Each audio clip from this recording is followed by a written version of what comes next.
the social leadership. He or she, he should have the variety and depth of interest in anything which he or she does or participates into. And above everything else, what is expected is that you should be having an intellectual and ability. This is a very, very primemost qualities that you are expected to have as aspirants. Now, let me introduce today's speaker, Mr. Satish Balakrishnan. Now, Satish is one such person. He opted for IFS, Indian Foreign Service, as his first preference. Unlike many, there are very few people who opt for different services as their first preferences. So obviously, that will attract the attention, that will catch the attention of the panel members. So you should be knowing what you are filling in your DAP. You should be very clear about your service preferences, about your zonal preferences. Now, coming back to Mr. Satish. Now, Satish is an alumni, a graduate, an MTech from IIT Kanpur in aerospace engineering. And in 2017 UPSC examination, he secured All India rank of 125. And currently he's posted in Egypt in Indian Embassy. So I welcome Mr. Satish once again, and I would like Satish to make his opening remarks. Over to you, Satish.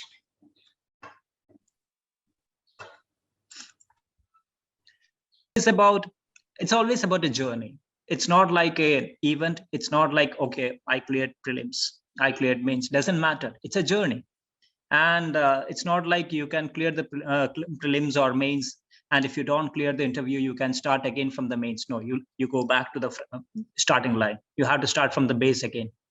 So that's why I say it's always like a journey.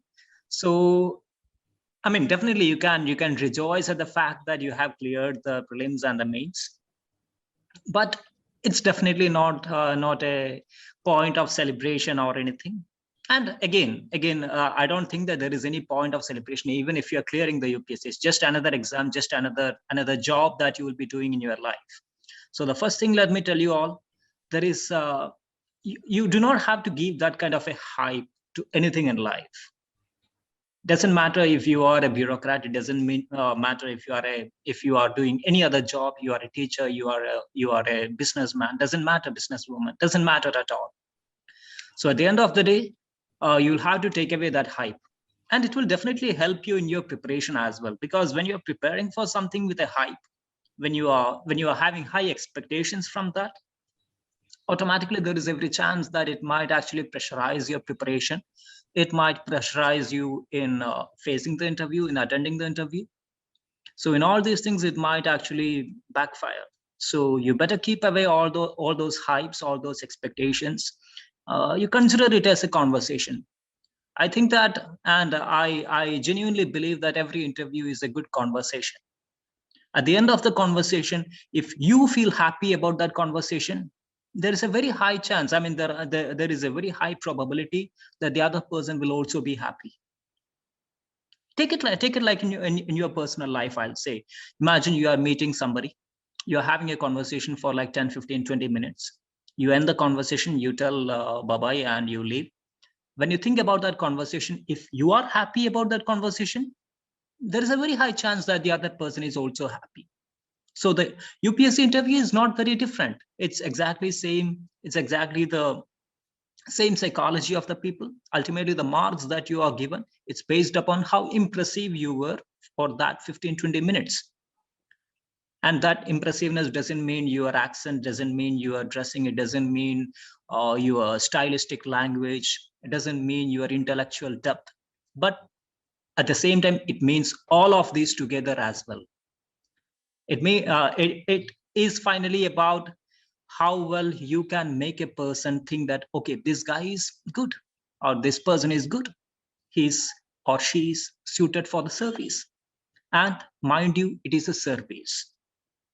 It's not about, they are not choosing you to rule over the people. They are not choosing you to govern the people. They are choosing you to serve the people. So that should be your guiding principle. The Constitution should be your guiding principle.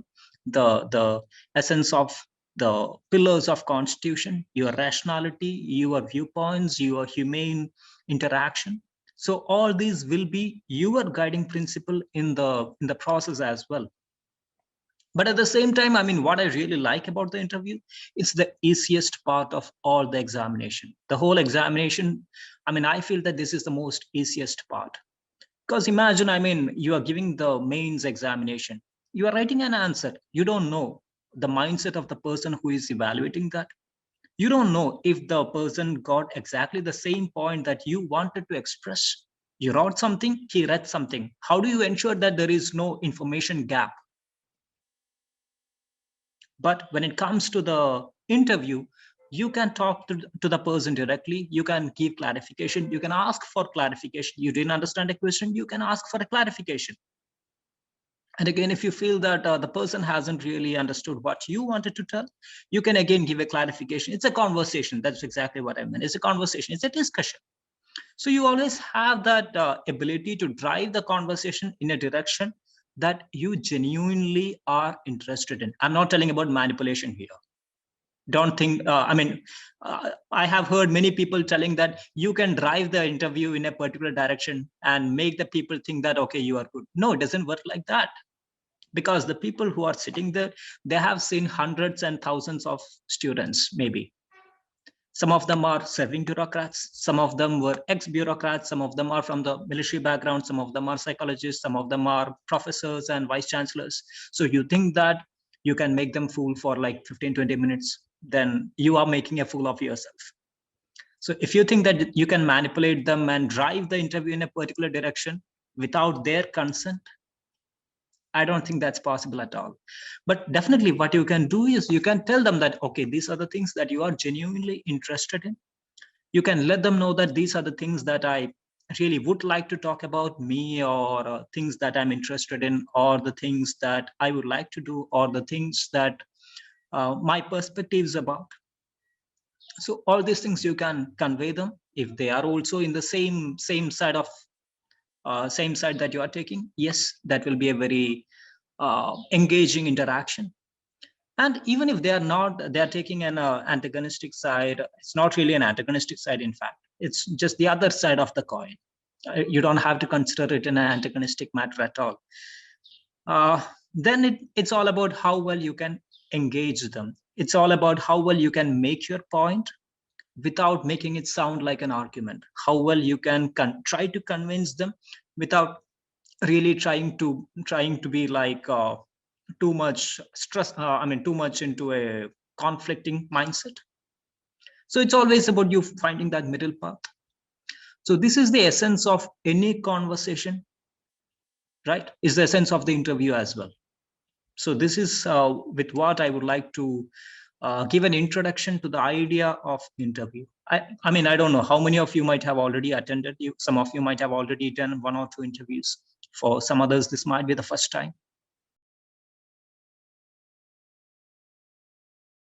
Now, I mean, I would like you guys to come up with your doubts and your queries, because ultimately, it's not about me giving a monologue. It's about me trying to help you with your doubts, because all of you are standalone units of intelligence. All of you have your own doubts and queries. All of you have your own confusions. So I'd suggest that you can ask your doubts, your confusions, your queries. You can try to share your fears if you have any. And let's try to have an interaction, because again, many of your doubts and queries might be shared by others also. And it's always like a give and take thing. You ask your doubt, somebody else might benefit from that. It's like that. So what I suggest, you can go ahead with your doubts. You can give a quick introduction if you have already taken the exam before, and then you can go ahead with your doubt.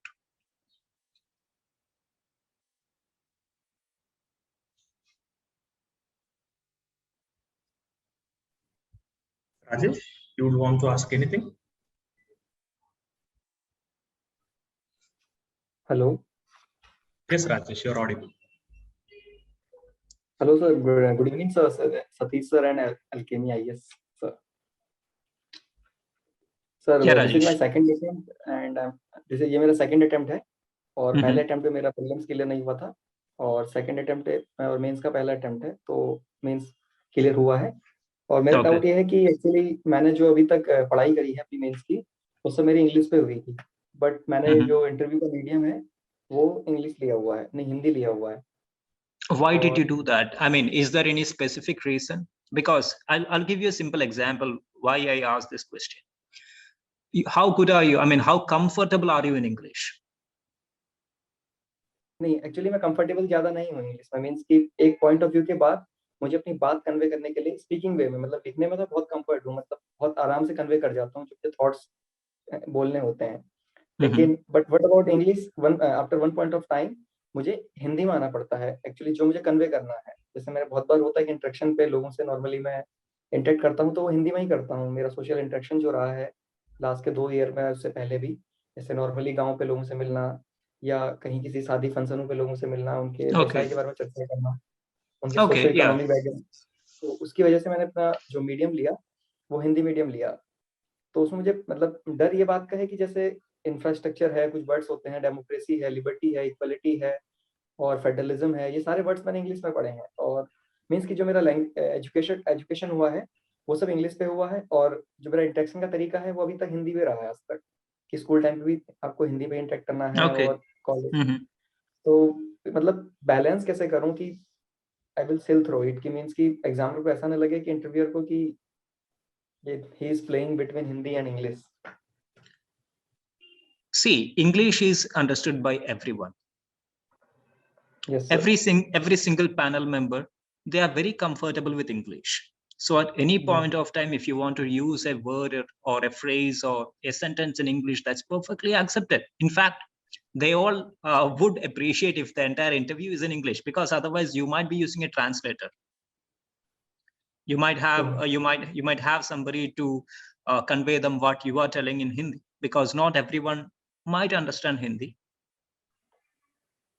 Good. So I mean, I have always suggested the aspirants to be comfortable in English. It's not about having a stylistic English, like I said. It's all about you having the ability to convey a particular point, a particular idea in the simplest manner.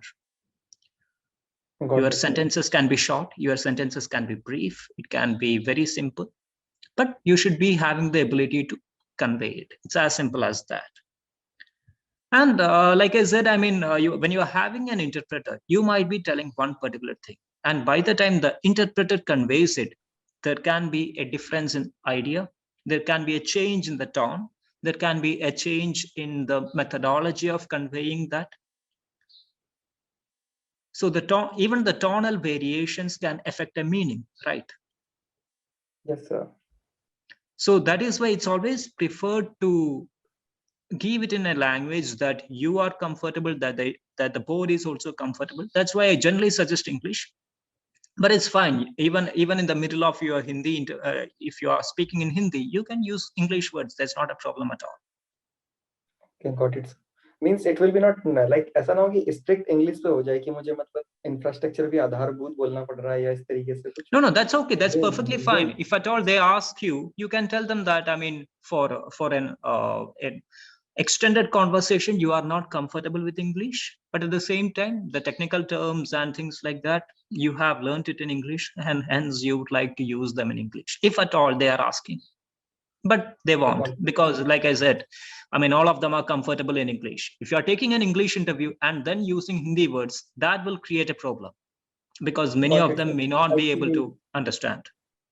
It is the reason why I taken Hindi medium, because I know कि if I will take Hindi, if I will convey my point in English, then it is acceptable, or means कि they will say कि okay, they will understand it. But if I take English, then I came to again and again in Hindi, that will be problematic. So that is the reason why I take my interview medium. Okay, fine. So yeah. Rajesh, वो कोई tension की बात नहीं है, ठीक है? अगर आप हिंदी में लेना चाहते हो, आप हिंदी में ले सकते हो. And there are some technical words, right? Like specific words which you might not be able to convey in Hindi. ठीक है, जैसे constitutional terms हो गए, economic terms हो गए, which you might not be aware what these things are called in Hindi. Such things you can use it in English. Okay, and let us say if you're going for a translator, and since you know both Hindi and you understand English, if you feel that the translator is not doing his job properly, you may request the board for change of the person. That would also be entertained. Okay. Oh, the Actually, problem there is is a that Just reading. at that point of time, you wouldn't have the mindset to request a change or anything. It's a high pressure situation for you there. exactly. So at that point of time, will you have the mindset to tell the interviewer that, okay, he did not convey it exactly the way I want? Will you be peaceful enough in doing that? Will you be calm, composed, and will you be in control of the scenario? That is the question. So always choose something in which you are very comfortable, because ultimately it is a pressure situation for you. And I have seen many people bucking down just because of the pressure. It's not about the difficulty of the question, but your own mind is not in your control. It's that pressure that's creating the trouble. So, right, like I said, speak comfortably in Hindi. And whenever you want to use technical words, you can use that in English. Got it. Thank you, sir. No problem.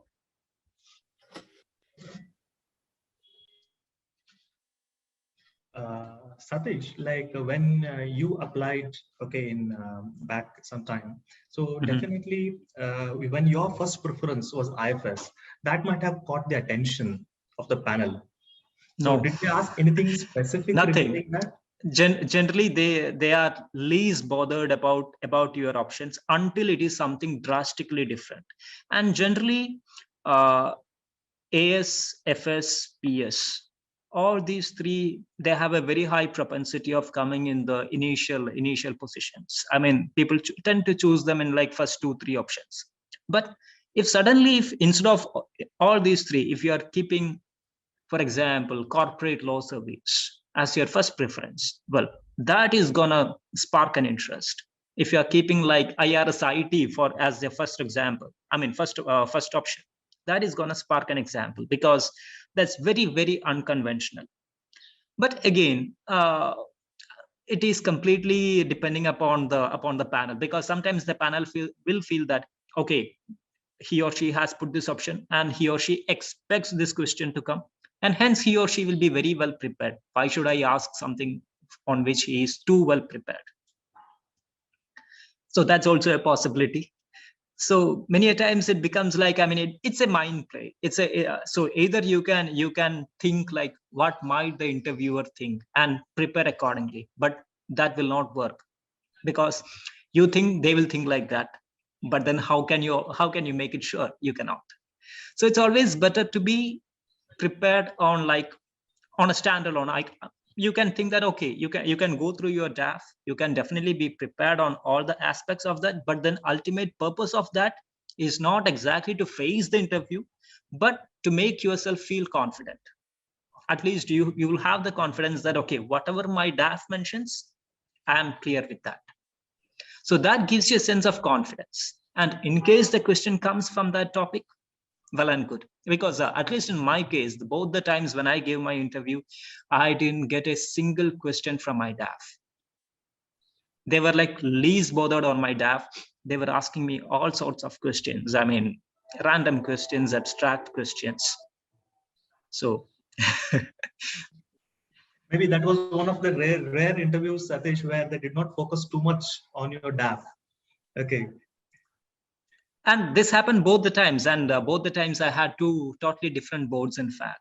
So it was, even with some of my friends, they said that, I mean, yes, for some they focused on the optional, because I had a couple of my friends who had chosen history, so they did definitely get a few questions from the history, because these are particularly common. For one, they are common optionals, and anybody, I mean, any well-knowledged and well-read person can pose a question in history.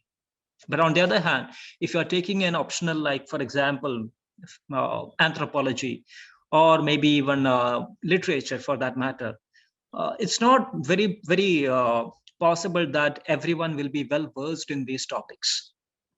Even if you are a serving bureaucrat, or even if you are from somebody from the service, you may not know anything regarding anthropology.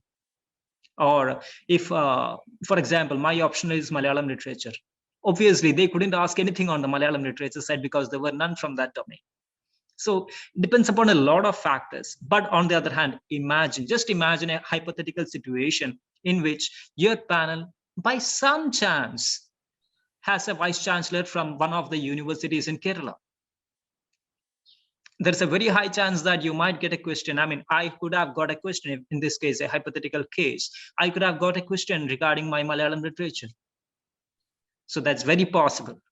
So you are actually, the moment when you are thinking about what might be the questions which the panel thinks, it gets out of bound, because from that point onwards, you will be having a number of factors on which you have no control. So it is better not to go to that side.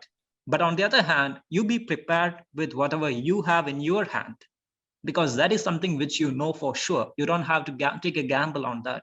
You don't have to be confused on that. And when you start thinking on what others will think, then what will they think? True. So were you asked anything specific with respect to Indian Foreign Service or international relations? Nothing related to international relations? Absolutely nothing. So didn't you feel it's quite strange, Satish? Were you taken aback? No, I actually felt I felt it's very normal, because there was an entire panel. I guess it was headed by Miss Sujata Mehta.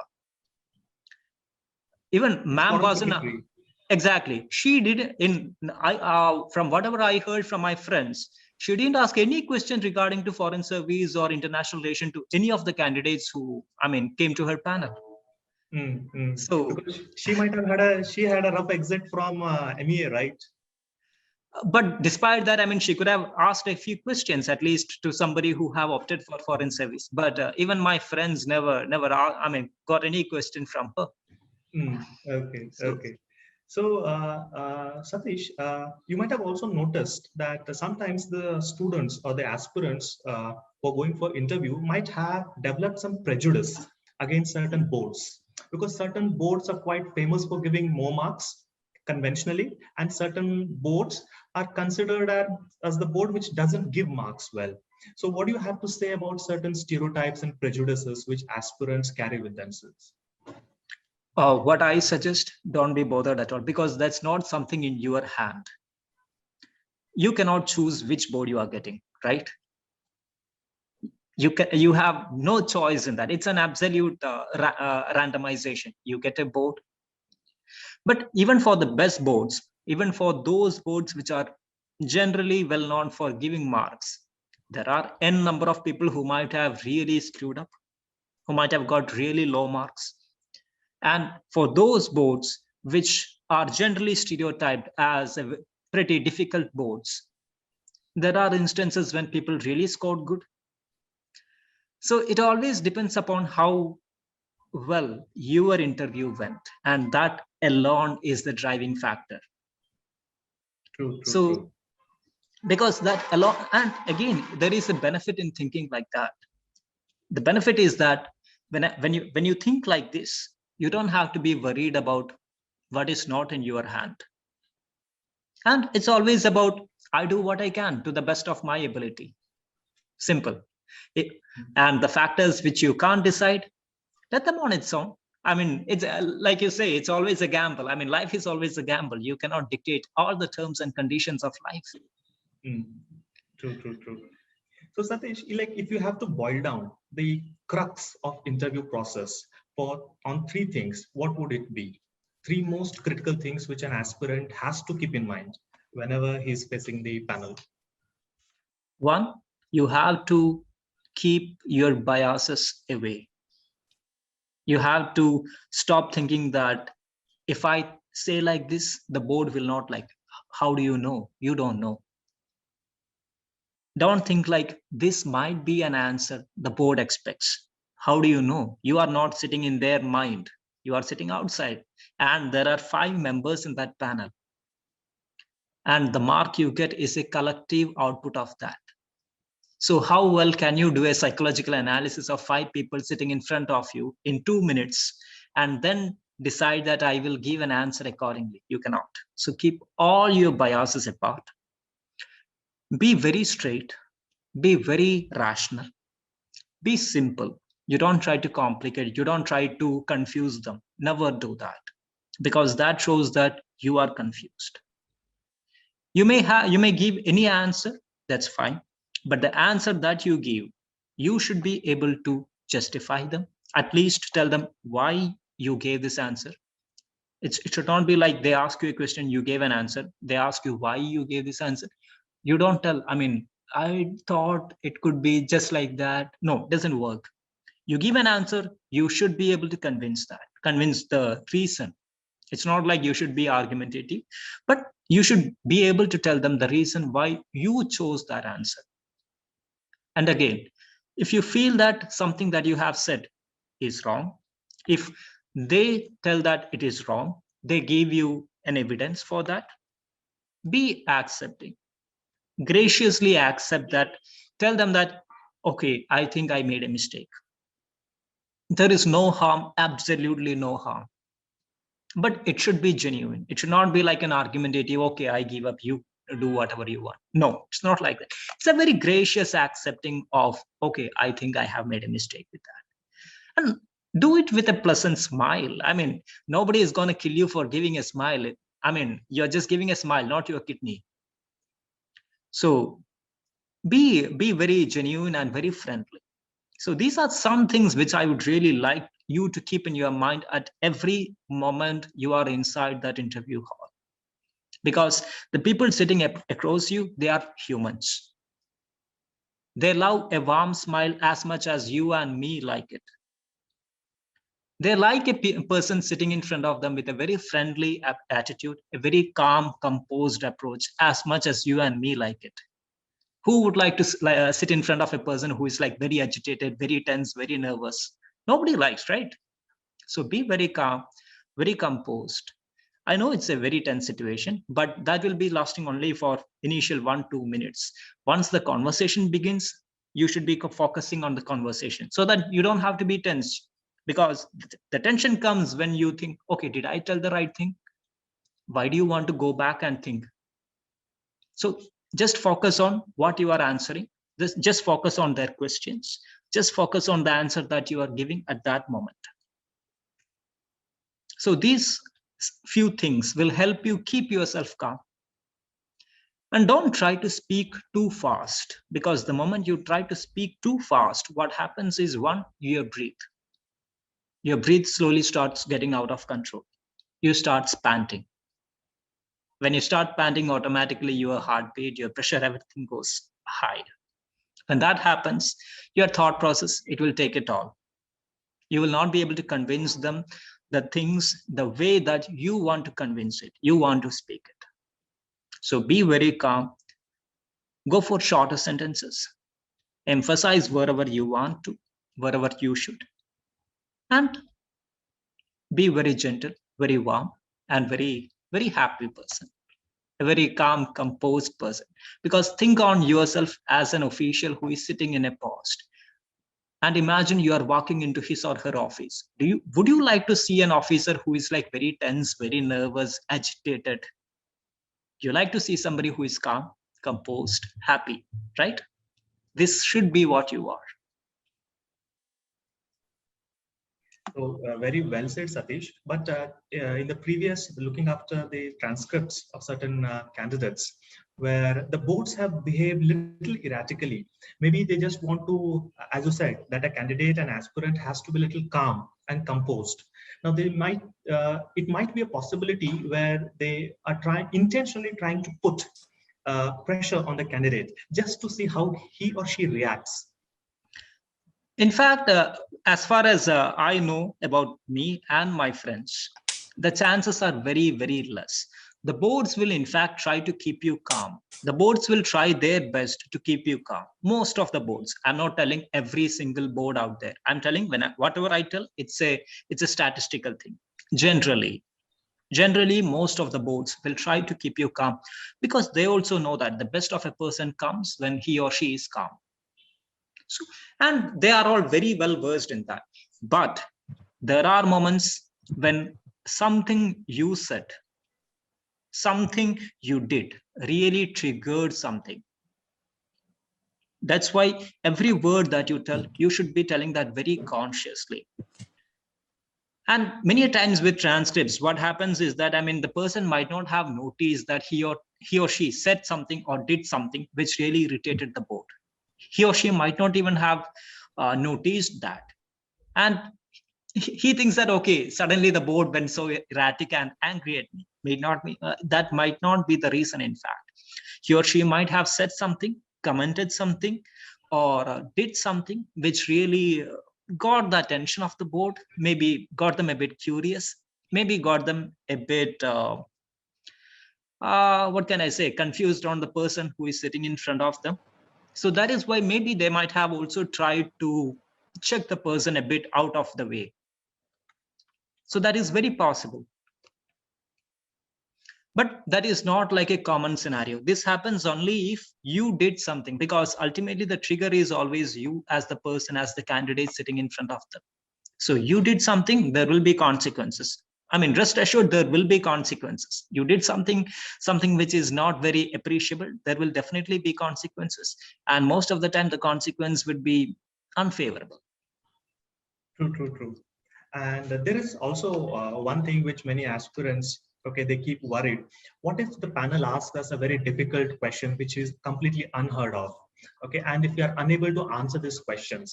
So usually this dilemma is for the people who are appearing before the panel for the first time. So the people who are facing the interview for the first time, these such people have such doubts. So what you would like to say on that part?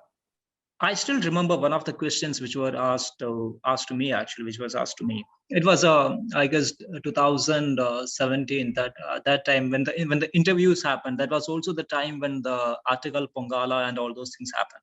It was happening. It was just after that or something. I don't exactly remember. But there was something asked on me regarding the air pollution and things, etc. So there were a few points which I mentioned.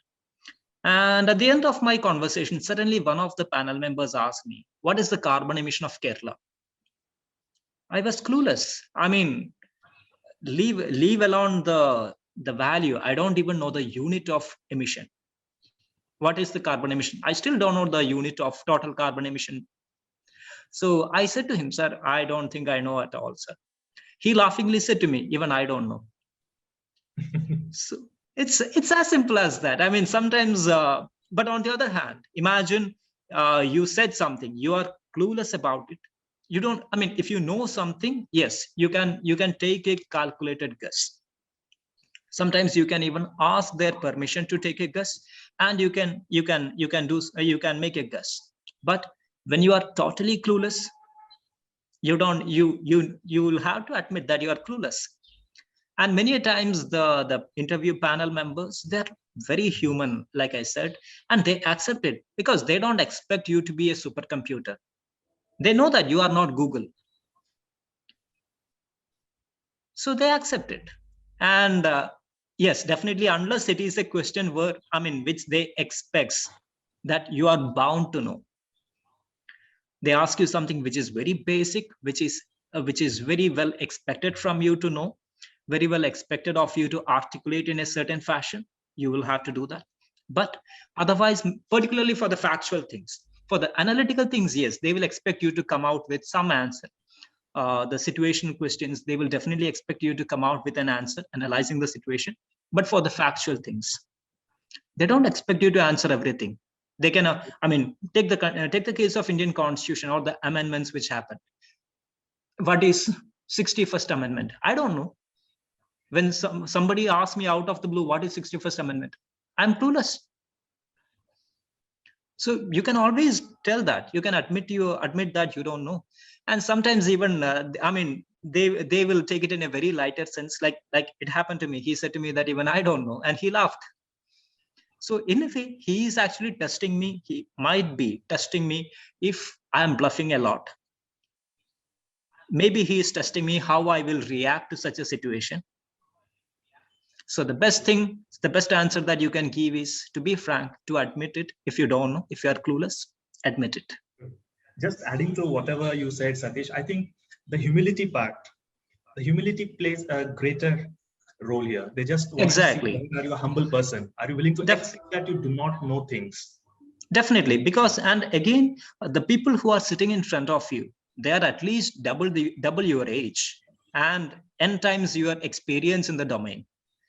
So if not for anything else, you will have to at least respect the experience, the intelligence of these people. So at least in front of that, you will have to be humble. You will have to be, very frank and open. But at the same time, it's not like, if there is a difference in opinion, it's not like you should surrender it. It's always about you finding the middle path. In a tense situation, in a diametrically opposite opinions, it's about you finding the middle path. And when it's about things like this, it's always about you being very humble and being very acknowledging. True. I think Dheeraj has raised his hand. So Dheeraj, you can go ahead and ask your questions. Sir, am I audible? Yes. Dheeraj. Yes. Hello? Yes, you are audible, but you are not visible. Actually, sir, there is some connectivity problem, so data speed is very low. Okay. Yeah. Good evening, sir. Good evening, Dheeraj. Sir, actually, I appeared for interview in 2018, and I have Vims and Basar both. So, sir, he actually asked a situational question. Okay. I am an inspector. Presently, I am an inspector in Mumbai Customs. So from that, she raised a question that suppose I am going after a smuggling consignment, and a situation had arrived where I will either let them away or I will get killed by them. Okay. So in that situation, what should I do? So, sir, my reply was that both the situation have same outcomes. Either I got killed by them, then they will go free. And if I let them free, then they will got away. So both the situations are basically same. So I said that, sir, both the situation doesn't offer me any real alternatives. So what should I do that when I go for such type of operation, I will put a multi-layered security architecture so that if even they cross one layer of the security, they will be got caught by another layer.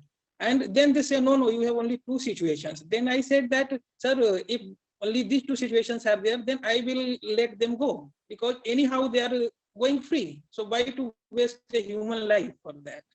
But they were not convinced, sir. So what should be the ideal answer for this situational question? See, how do you know that they are not convinced in the first place? Did they say that they are not convinced?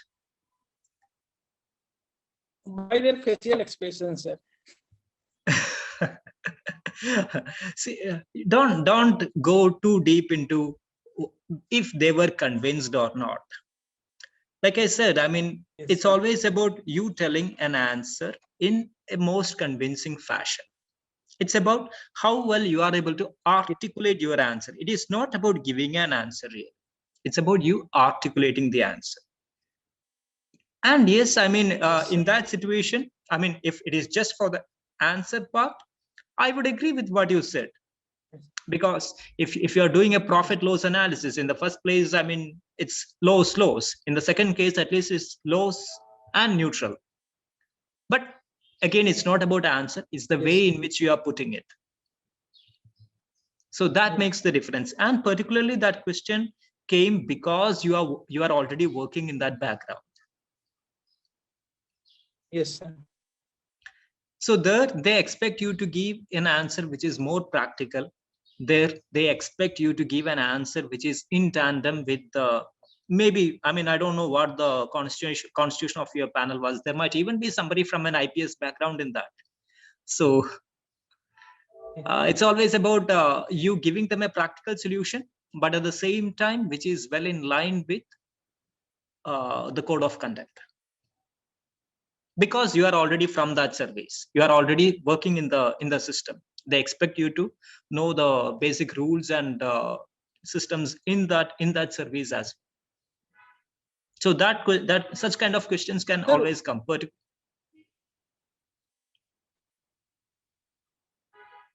Hello. Yes, Hello? Dheeraj. Basically, Dheeraj, when I say that you can keep the video off. That's better. Sir, basically, when I say that I should let them go, then it will have some negative impact that I want to save my life. I don't want to save the honor of the department and government. See, there is nothing like honor of department and government. There is absolutely nothing like that. If you have any whims and fancies like that, keep that apart. Government is a very pragmatic machinery. Yes, Imagine, imagine in the line of action, somebody sacrifices himself. Just think about the laws that government is making in training of that person. yes, sir. So as resource is getting expended, it's government is not that wealthy enough to expend resources. You are as much a resource as anybody else is. Why would government want to waste a resource for no outcome? Yes, sir. Yes, sir. So it is always about articulation of the answer. It's always about how well you can tell an answer rather than just telling the same answer in a different way. Yes. So you will have to emphasize that you as a personnel in the service is as much important or even more important as a resource. And particularly in a country like ours, where there is always a resource crunch, the human resource, particularly in police service, you know how scarce it is. You could tell all those, you could tell, give those information like how scarce the human resource is, how much pressure you have upon you in the time bound manner, etc. So you can put all those things, and you can even bring the family side as well, because simultaneously the person is a part of the system, but he or she has another system as well, that family, the society, everything is a system of that. Yes. So it's not about just telling an answer, but telling an answer in a fashion that is convincing enough. Again, when I gave these opinions, I was never using any words or phrases which you didn't know. I was using the very same simple words and expressions which you know, but I'm just trying to give another side of it. So when you are trying to put that side out as well, I mean, that gives the answer a little bit more of legitimacy, in my opinion. It's not just about telling the answer, but you are trying to rationally justify the stand which you are taking, which I feel is very important. And particularly in analysis based and situational questions like this. Yes. Sir, one more question. Why that they also ask a lot of question about the image of my department. That customs, he said that C for customs and C also stands for corruption. So customs is very infamous for corruption. And have you witnessed it? And then what the department is doing for bringing more transparency and accountability. So Definitely. how should sir should it's a very factual question that they have asked you, because see, the same question they wouldn't have asked to somebody else. That question came to you because you are already the part of the system, and as a person who has been the part of the system, you are supposed, it is expected that you know the system. It is expected that you know the issues the system faces, and it is also expected that you try to come up with some idea which you think can make the situation better, or if the government itself or if the system itself has put forth certain suggestions, certain amendments, or certain new code of conduct or something like that, some new rules, some new regulations, you are expected to know that as well, because you are part of that system. It's not the question didn't come just because you walked in. The question came because you walked in with an experience of serving in that system. Yes. So be very well versed. If any of you are presently employed in any service or even private sector, you are very well expected to know about that system, because those questions even I had, like I had my corporate experiences and I did face questions on those regards. Because imagine a situation, you have an experience, you are working in a system, you don't know about that system, how embarrassing will that be, right? Yes. So that is why be very well versed with the present job that you are in. Be very well versed in the issues, in the corrective measures, all those topics. Yes. Thank you, sir. Okay, no problem. I just have a supplementary thing to make Satish for Hello. that. So whenever an upfront question is made, like just like how Dheeraj was mentioning, whenever a panel puts an upfront question, how does an candidate ought to respond? Does he have to be blunt, straightforward, or he has to be diplomatic, cautious? What do you think would be the better way? It should be, I mean, it depends upon the question. Frankly, it depends upon the question itself, because in some questions there is no issue being blunt. I mean, they themselves are telling that the C of customs can also mean corruption, and it's a very well known fact that there has been a lot of corruption scams across India. So there is no harm admitting that yes, there has been a lot of instances, but it also means that you will have to tell that that doesn't mean the whole system is corrupt. There are people who are corrupt, there are instances, but there are greater number of instances when there is no corruption, and only the corruption news comes into the picture, because that is a that is not the normal. That is not the normal. Something becomes a news. I mean, a dog bite you, that is not a news, but when you bite a dog, that becomes a news. So the corruption scams, etc., comes and becomes a news because it is not the normal. Even in India, I mean, we know that corruption rates in India is pretty high according to the international standards. But despite that, a corruption becomes a news because it's not a normal. And there are a number of other things where the system has done an exemplary job. But you cannot always know that because of the systemic regulations itself. So that's about you finding that middle path. You will have to tell what is known. You cannot just close your eyes and bury your head in the sand telling that no, there is nothing like that, because they know, we know, everyone knows. But at the same time, it is also about you giving them the flip side, the other side of the coin. So in a way, that's like being diplomatic, but it's about being realistic as well. So associated with this, Satish, is one more thing. Does the aspirant have to be wary, or does he have to be extra cautious about his responses, his or her responses, depending upon which government is at the center? Does it have any kind of don't be at correlation all. with the panel?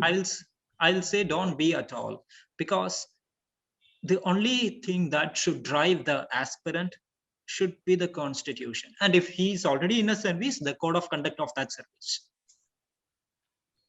Other than that, the candidate, the aspirant, and even the bureaucrat should not be bothered about the government itself, because you are not serving the government. You are serving the system, and the system is the governance machinery, which is driven by constitution, by the parliamentary laws and regulations. And ultimately, the service is of the people, not the government, not the political party, not the organization.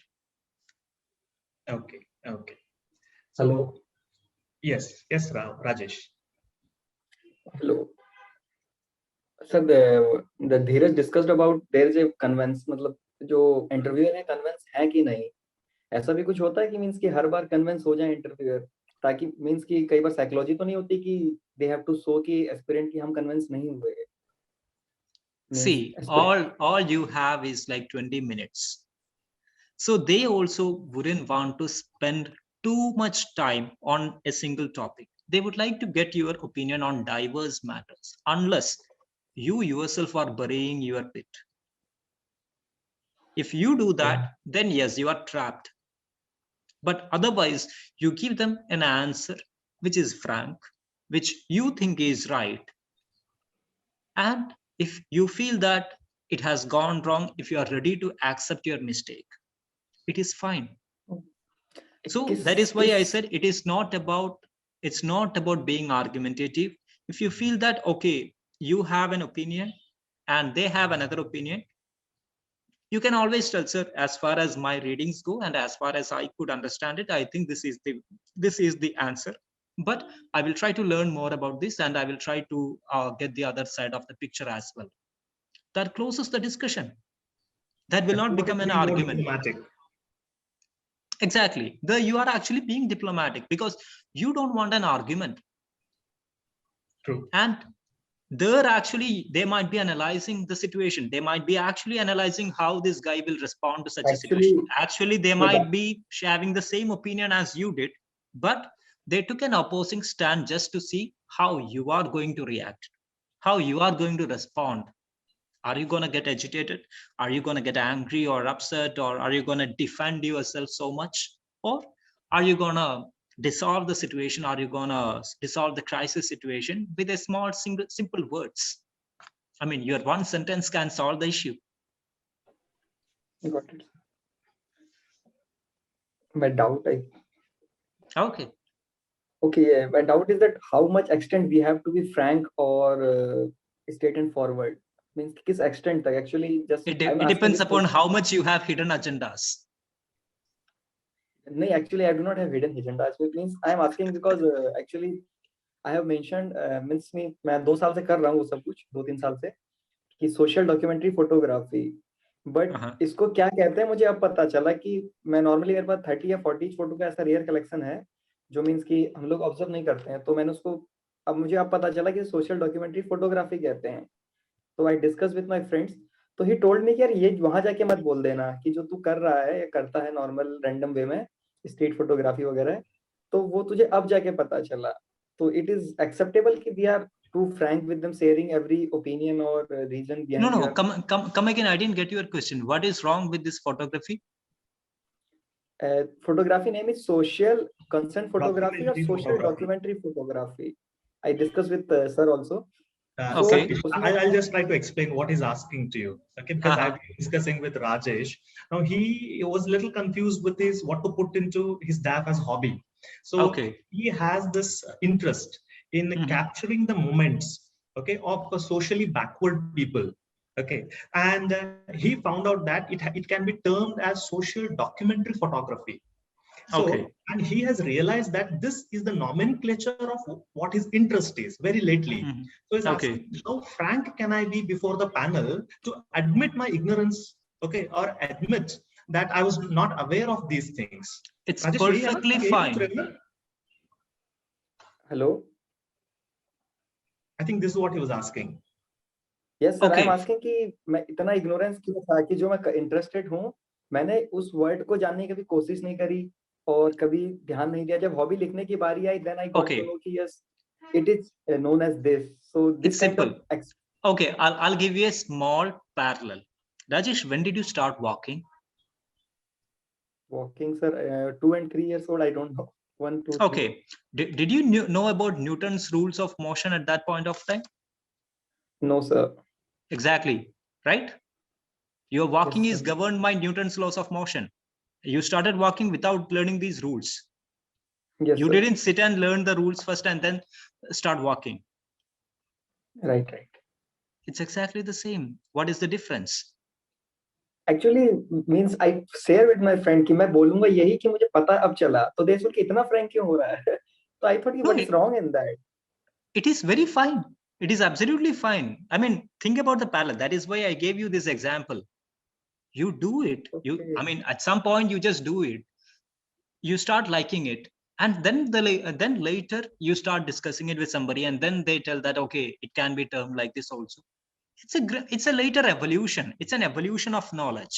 You are not born with knowledge. Knowledge is something which you are acquiring over a period of time. So initially you started photographing, you started liking it. Then you had some random discussions with people who are having some similar hobbies and interest.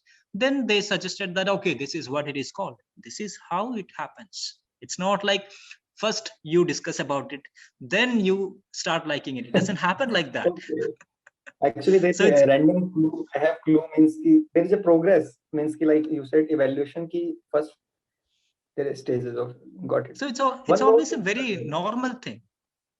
Okay, got it. Actually, मतलब वही था कि यार किस extent तक forward मतलब आपको straight and forward and I got it कि that's why I said that's what I said. As long as you don't have any hidden agendas, it's fine to be frank enough. Got And it, if sir. you have hidden agendas, you better be at a different place, not here. So you can just No, put I it do not have any this way hidden also, agenda. Rajesh. No, no. Since you're accepting your ignorance, it also shows you're an humble person. You're a humble person. That might actually work in your benefit, in your advantage. Who knows? Got it, sir. One more doubt, sir. Hello. Yeah, Yes, yeah. yes. Tell me. Another hobby is writing mini articles. I mentioned it actually जब मैं college days पे था 2017-18 तो I used to write some मतलब कुछ ऐसे public hype topics पे मैं लिखता था कुछ आधा पेज या कुछ उसके बाद उनको organize करना सब चीजें करना then I share my ideas or opinion in the social medias और ताकि means कि people लोगों को पता चले कि इसका दूसरा way भी हो सकता है देखने का so but during my preparation last 1 or 2 years I left it because social media I boycotted it. So Why जो do you I want अब to you can boycott social media? no boycott means कि during my preparation I बहिष्कार Again, तो नहीं किया but I left it means कि I deactivated my account there. So why? मैंने This could be a question because now you spelled out a word boycott. okay You did not boycott. think about the consequences of that word. The Okay, moment got you it. use a word like that, I will just jump upon it. Why did you Okay. boycott? Because I'll give you more about that. You are trying to be a civil servant, and social media Right. is very close to the civil society. So Got it. aren't you supposed to be a part of social media so that you know the civil society, the pulse of civil society, so that you know what civil society is thinking, so that you know what civil society is aspiring for? And on the other hand, you have just deactivated your social media accounts. Because of my study जो मुझे तैयारी करनी थी तो मुझे divert ना हो और वहाँ पे सोशल मीडिया पे जो कंटेंट्स होते हैं You will get more questions. So does that mean that you I will are a answer person that, who cannot balance life? Okay. Because you are Yes, telling sir. that I had to shut down the social media just to focus on studies means you are not able to balance your personal life and your studies.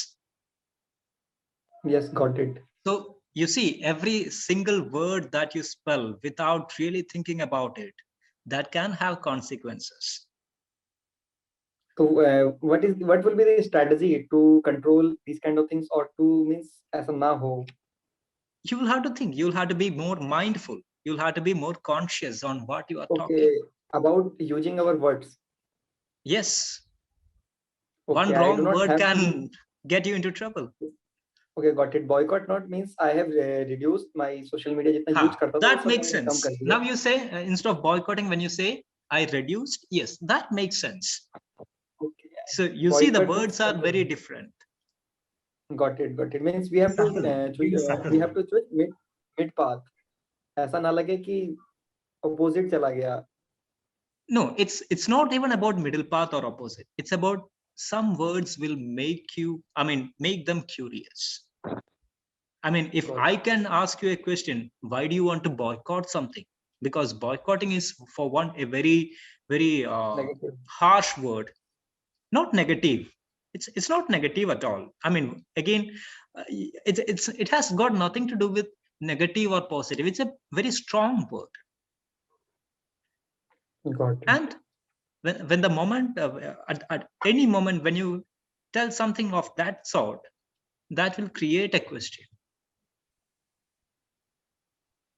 Okay. Got it. Rajesh, So my hobby is जो that panel members होते हैं ना, they'll be very sensitive on words because of their experiences of professional and personal lives.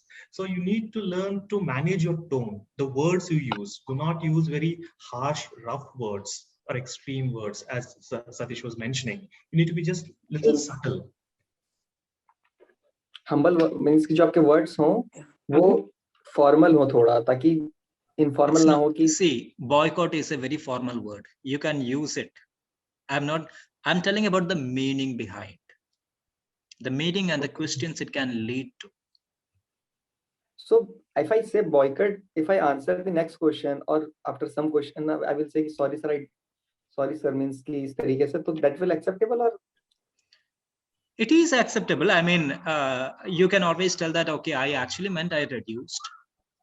You can always tell that. I Oh, mean, that's what I said. I mean, at any point of time, when you feel that you have made a mistake, admit it. okay. Got it. You don't try to So, defend it more. Because okay, if you continue to do defend, it will go to a point of no return. So before you like get that into, balance life वाला point के बाद answer नहीं होगा. exactly, Got it. because that will lead to a point where you are admitting to the panel that, sorry, I'm not able to balance my life. To study, I had to completely deactivate my social media. That means, okay, you can do only one thing at a time. How are you going to be an administrator where you will have to handle n number of things at the same time? You will have your personal life, you will have your official life, you will have meetings, you will have some other reports. How are you going to balance it? Got it, sir. So the questions can come. Got it. So, sir, come on the hobby.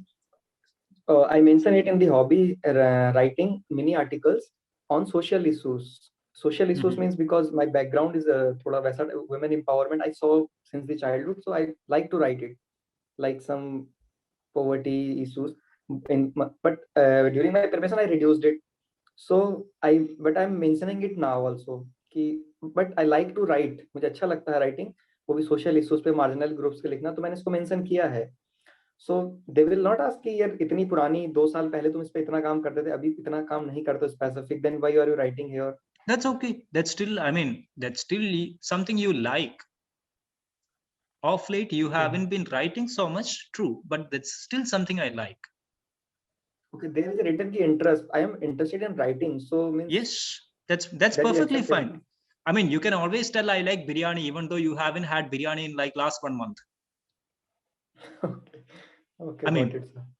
see the parallel. Whenever you are in doubt, think about alternative examples. If the alternative example is convincing enough, then this should also be convincing enough. Provided that they are similar, they are parallel enough. Got it, sir. Okay. Thank you, sir. Others, you have any Hello? questions? Yes, Hello. Dheeraj.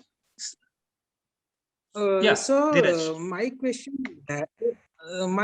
is that, sir, to which extent we can cook up a story, because sometimes question may be asked from our life for which there is no such convincing answer available. Then you So can always can tell we that cook there up is, a you can always tell first that, I mean, example, sir? I have done my BTech from Gurukul Kangadi University, Haridwar. okay. So they have asked how the present Gurukul is different from co-ed educational institutions. So I was actually not able to answer it because I found no differences. So Then you should tell that. If that is your genuine opinion, then you should tell that. Why do you want to cook up something? yes, sir. But in this way, I may defame my university that why it's a Gurukul. See my dear Dheeraj, Yes, sir. you are not defaming anything or anybody. You are just giving a factual answer which you think is right to the best of your knowledge. Yes. Simple, that's it.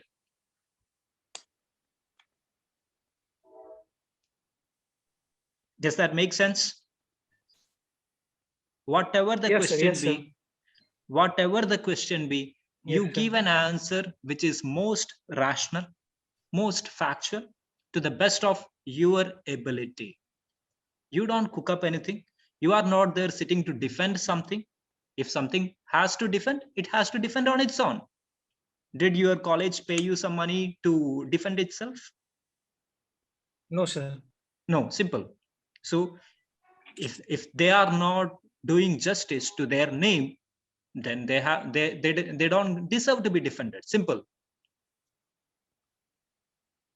Yes. Now, if you are defending something which should not be defended, that will be very, very wrong in my eyes and in the eyes of the panel also.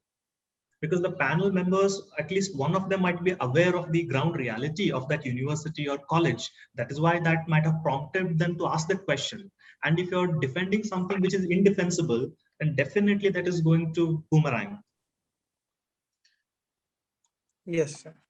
So be very frank, be very open, be very straightforward, and be rational, and be very factual to the best of your ability. Simple. That should be the driving factor behind every answer that you are giving. That should be the driving factor behind every discussion that you have. True. With respect to hobbies, Satish, people sometimes unknowingly or unconsciously, or maybe for lack of better interests, so they end up writing a very passive kind of hobbies, like watching a movie, listening to a music. Then there are different kinds of, right? Like one is a passive hobby, another is a kind of an active hobby. So what your advice would be to the people, whether to go with a passive hobby, and if they don't have one active, should they cultivate one? Considering the fact that you don't have enough time to cultivate a hobby, it's okay to go with the passive hobby, fine. But now you will have to do your background work. Here is where, I mean, you can do some sort of bluffing, though you have to put your effort in that. I know a lot of friends, I mean, who have put watching movies, but after writing that, they sat down, they watched a lot of classic movies. But after writing it, okay, they decided that now that I have put this in my DAF, I will have to do that. So they actually sat down, they watched a lot of classics, and they were well versed with some of the directors in their language, as well as with whatever language they are choosing to watch. And they even got into intricacies of some technology or some particular kind of movies which are worth mentioning. So such things are there. And I mean, if you are putting music, then you will have to know about some genres of the music. If they are asking you who is your favorite musician or why, you will have to be well versed with a few names, why, famous creations, etc., and some famous awards and things. So even if you are doing something passive, once you write it, you better do your homework. Else you are going to be screwed again, because you have mentioned it as a hobby and you are clueless about that hobby. Impossible. And even if you are putting something like walking or jogging as your hobby, you still be well versed with some things related to that. Why do you want to do that? Or do you do that regularly? Or do you do with a particular reason? Is there a specific place that you prefer? Is there a specific shoes that you prefer? Why do you prefer that shoes? It can go to any kind of questions. So once you write something, you better be well versed with that. Even if it is a newly invented one, a newly cultivated one, you have to do the homework.